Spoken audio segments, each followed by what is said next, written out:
what's up? I'm Prevail, and on behalf of the West End and Prevail, Prevail.com, I am honored to be sitting here with Mr. Bramwell Tovey, conductor and music director of the Vancouver Symphony Orchestra. Bramwell, how are you?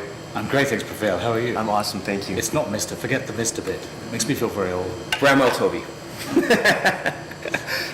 So Bramwell, you know I'm going to get into a quote in a minute, but I do want to bring up the instance where we first actually met was late summer last year. I believe it was you and your wife were walking down the street having a conversation, and I had to interject and say, excuse me, Mr. Tovey. At that time I wasn't able to call you Bramwell. Mr. Tovey, I just wanted to let you know I'm a big fan, and I think you're a genius. And you said, young man, one thing, you never have to apologize for calling me a genius. I could have done better than that. That's not very good. Well, I don't believe I'm a genius. I think geniuses are almost indefinable. I'm just very happy to be doing what I'm doing for a living. So my quote for you is from Arthur Schnabel, who once said, I handle the notes no better than many pianists, but between the notes, that is where the art resides. There's something about the anticipation of music hitting you. Do you agree with that comment? I do, actually. I've heard a couple of Schnabel quotes recently that I've really enjoyed, and he's quite right. Sitting and playing up to a succession of notes on a piano, anyone can do that. But there has to be something about the touch sensitivity, the way you join them together, the way you play, that speaks to people. It's like words, the same thing as words.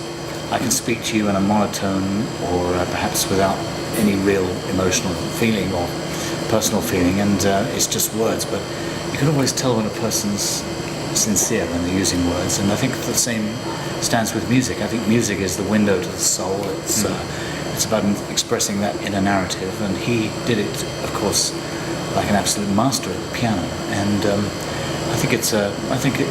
I'll take that for starters, but music's so complicated and so all-embracing that sometimes it's very important to reduce it down to those few simple elements, and I think that's a good start, I think. Yeah, agreed.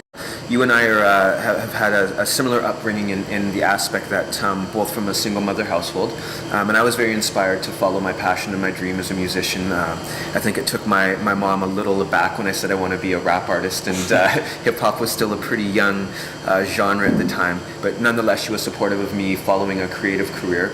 But the VSO School of Music, allowing kids to have access not only to instruments, and I read in your blog as well, it's almost heart-wrenching when you have to give a child an instrument and then say, okay, course is over now, it's time to take it back. You guys don't do that. You allow them to follow that streamlined dream. We've only just created the school, and we're trying to find ways where we can introduce bursaries and have young students come, and we're doing our best to create that kind of environment. So it's a work in progress right now, and it's also a school of excellence for individual instruction as well as class instruction.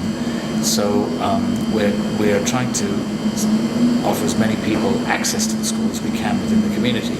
We've also got a partnership with St. James Music Academy, where a lot of kids on the downtown east side who wouldn't otherwise have the opportunity to play, the work they do at St. James Music Academy is just awesome, and so we're trying to mentor that and to encourage that.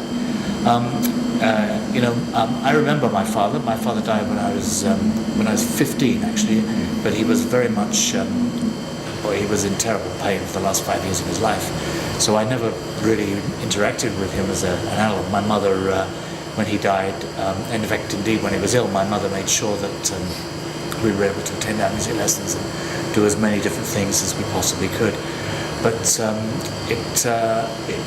music is something that I think every child has a right to access.